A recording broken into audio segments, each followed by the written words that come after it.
Estamos de volta com o programa Painel Livre, hoje falando sobre doenças renais. Com a gente aqui hoje o nefrologista, doutor Emílio Henrique Barroso Maciel. Quero agradecer a você que nos acompanha. Estamos ao vivo no nosso site, tvvalinet.com.br, transmitindo no canal 7 analógico, no canal 34 digital, e o programa já está disponível na plataforma do YouTube. Doutor Emílio, a gente está falando do rim, e o rim é um filtro. Filtro de quê? O que ele filtra? O líquido, o sangue, o que o rim filtra? Ele filtra tudo que a gente coloca no nosso corpo. Ele filtra o sangue. A gente come, a gente bebe, a gente ingere alguma coisa, isso cai dentro do nosso sangue e o sangue passa pelo rim para ser filtrado. As impurezas, o resto que foi produzido dentro do nosso corpo para ser eliminado junto ao xixi. E para a gente entender a potência do rim, só em termos numéricos mesmo, Marconi, ele filtra 180 litros por dia.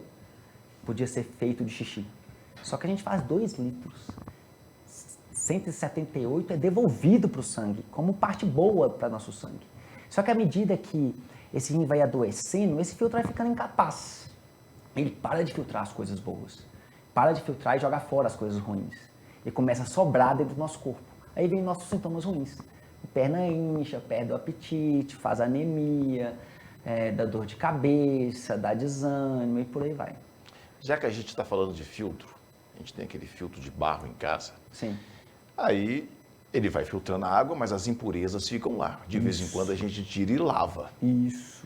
Como é que a gente lava o rim? Quem dera a gente pudesse lavar o rim, né? Quem dera a gente pudesse lavar o rim. O que acontece com essas impurezas que ficam lá? A maioria é jogado fora. Algumas se depositam ali. Por exemplo, tomar um antibiótico fora de mão, um anti-inflamatório fora de mão. Isso vai machucando o rim. Essas impurezas, essas coisas maléficas que vai machucando o rim. Um diabetes descompensado, um diabetes com glicose muito alta, uma pressão muito alta, vai lesionando o rim. E se a gente pudesse trocar o rim, seria perfeito. Vou lavar o rim de 15 em 15 dias e vai ficar perfeito. Não é o que acontece. A gente nasceu com ele e provavelmente vai morrer com ele funcionando bem, se a gente cuidar bem dele. Por isso a importância de cuidar das outras doenças. E por isso a frequência de doenças renais relacionada à hipertensão e o diabetes. A importância de se beber água ajuda a fazer essa limpeza? Muito. Né? Você dilui aquela impureza, você ajuda o rim a filtrar um pouco melhor. Você empurra o rim, vai meu filho, funcione. É o que a gente preza quando a gente bebe bastante líquido. E olha que é muito mais difícil você filtrar e concentrar muita urina e fazer aquele xixi grosso, com mal cheiroso, muito amarelo, do que fazer um xixi mais claro, entende? Então o rim sofre menos quando a gente bebe mais líquido e hidrata ele de forma correta, vamos dizer assim. Há um tempo atrás eu fui conhecer o setor de hemodiálise ali na Santa Casa. Sim. E eu vi o rigor, né? A questão de temperatura, de qualidade, né? Rigor de higiene, de tudo ali dentro. O que é hemodiálise? Né? É um tratamento muito caro, muito sofrido. Para que serve?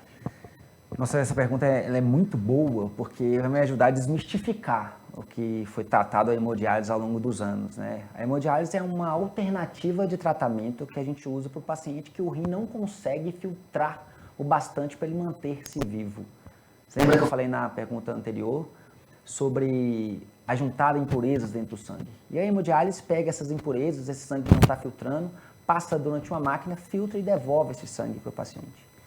E por muito tempo, isso foi tratado como um sofrimento muito forte, como uma angústia muito forte. E de fato, quando o paciente chega na hemodiálise, Marconi, ele chega adoecido, cansado, inchado, falta de ar, comendo mal e acha que aquele momento da hemodiálise será um momento muito sofrido para ele. E o que a gente percebe, em muitas vezes, é que traz muito mais alívio do que sofrimento.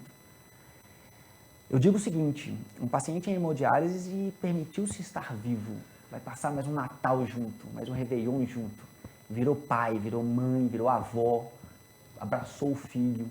E sem aquele tratamento, e hoje a gente tem em média 130 pacientes em diálise crônica no nosso setor na Santa Casa, sem aquele tratamento ele não estaria entre nós. E não poderia abraçar alguém, ser feliz, rir, brincar, chorar, assistir um time de futebol. Então eu trago muito mais vida àquele momento que o pessoal e algumas pessoas mistificam como fim de vida. Não é. É vida que tem ali. É um tratamento de suporte renal para que ele possa viver o resto da vida dele de uma outra forma. E em Trampolim, com isso, nós temos o transplante renal. Estava falando agora há pouco sobre um paciente nosso que essa semana foi transplantado, um paciente que entrou em diálise por causa de hipertensão e diabetes, ficou com a gente durante alguns anos, um ótimo paciente que se controlou durante todo o tempo, vivia, teve seus momentos difíceis de falta de ar, de cansaço, mas transplantou e agora tem um rim para ele poder viver a vida dele. Se a gente não tivesse hemodiálise para fazer esse trampolim, esse meio termo entre entrar em diálise e transplante, esse paciente não estaria dentre nós. Então há muito mais vida do que sofrimento lá. Esse transplante é feito aqui em Diamantina? Não, a gente não transplanta, não faz a cirurgia aqui. Nosso centro transplantador é em Belo Horizonte. Então ele recebeu uma ligação, nós recebemos, encaminhamos ele imediatamente a Belo Horizonte e ele recebeu o rim lá. É uma fila demorada. Demorada. Pode ser demorada, pode ser curta. Tem pacientes que com 1 ano, 6 meses recebem o rim. Depende da compatibilidade, Marconi. Depende se aquele rim ele é mais próprio para um ou para outro. Você entra na fila e fica ali esperando que seu rim apareça. Com compatibilidade. Não adianta eu transplantar um rim para um paciente que não é compatível com outro paciente, por mais que ele esteja mais tempo em diálise. Tem pacientes nossos há 25 anos, 26 anos em diálise e não teve a opção de transplante. Tem paciente que ficou 1 ano e foi transplantado. É capacidade de absorver aquele rim da melhor forma possível. Como se diagnostica doenças renais? Se o paciente está na consulta lá, já é possível? É possível. É possível a gente ter muita ideia de que existe realmente uma doença renal.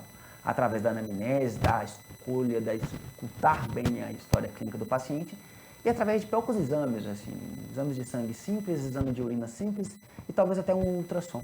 São exames bem simples que a gente começa a dar o pontapé para diagnosticar uma doença renal. Por isso, a gente tem que ser embaixador de fazer e de pesquisar a doença renal. Porque quanto antes a gente diagnosticar e encontrar essa doença, mais cedo a gente começa a cuidar, menos possibilidade de adoecimento crônico esse paciente vai ter.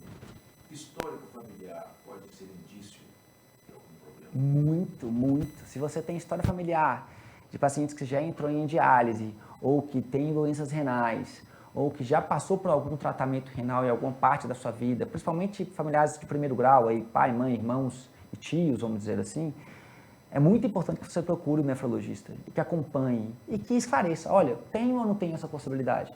Às vezes a doença está muito incipiente ainda, no começo, Marconi, e o paciente não tem nenhum desses sintomas que eu citei aqui.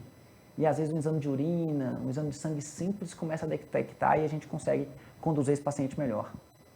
O que são pedras nos rins? Nossa, essa é muito comum e muito dolorosa, né? Muito dolorosa. São pequenos fragmentos de pedra mesmo. O paciente que perde uma pedra ou que consegue expelir uma pedra vê parecer um cascalho irregular, duro, endurecido, que são formados por muitos motivos. Desde o fluxo renal, desde doenças genéticas, desde hábitos de vidas ruins, ele comia muito sal, estava por objetos ou alimentos gordurosos. Então, são fragmentos de pedra, literalmente uma pedra que se forma dentro do nosso rim e causa aquele estrago todo que a gente já conhece aí, de dor, de idas ao hospital, de infecções e tal. Quando é que é possível expelir da urina e quando é que é preciso fazer uma cirurgia? Pergunta boa, porque tem uma interface com a urologia também, né? A gente disse o seguinte, Marconi, que pedras menores que 6 milímetros, um número mesmo, a gente consegue fazer xixi delas. Mas algumas pedras são tão maldosas e maliciosas, que causam tanta dor e repercussões renais, com piora da função renal, que aí a gente precisa de cirurgia, entra a urologia, que coloca um catéter, que vai através de laser, de diversas formas diferentes, retirar essa pedra.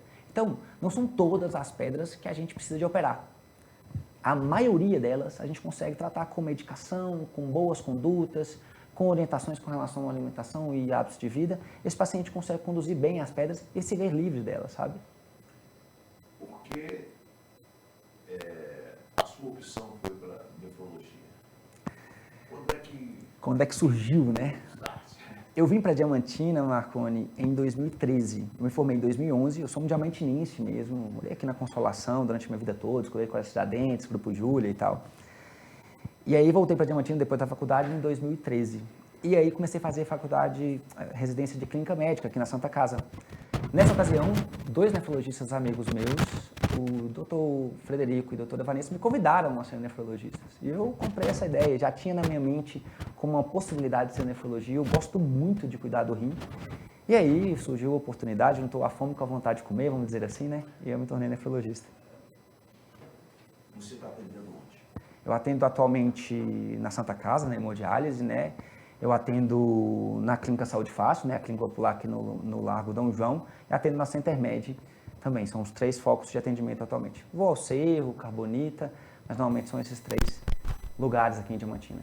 A nossa estrutura aqui para cuidar dos rins, ela é uma estrutura que atende às necessidades? Atende. Somos 4 nefrologistas, 3 urologistas, equipe de hemodiálise, CTI, equipe muito bem informada, capacitada, exames que a gente consegue ter detalhes do que está acontecendo. Então é muito raro, fazendo biópsias agora, renais, que é uma coisa nova que está acontecendo também, é muito raro a gente precisar de encaminhar pacientes para fazer algum tratamento fora daqui, a não ser o transplante renal. Aí sim. Então, foi um prazer recebê-lo. Espero que a gente tenha respondido algumas perguntas que são de senso comum, que as pessoas questionam no dia a dia, e espero que a gente possa vir aqui conversar mais, né, sobre esse assunto que é tão importante.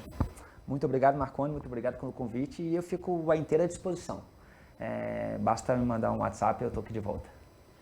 Aí, falamos sobre doenças renais, hoje com o nefrologista, Dr. Emílio Henrique Barroso Maciel, que atendeu o nosso convite aqui e veio prestar esses esclarecimentos. Obrigado pela sua audiência. Boa noite.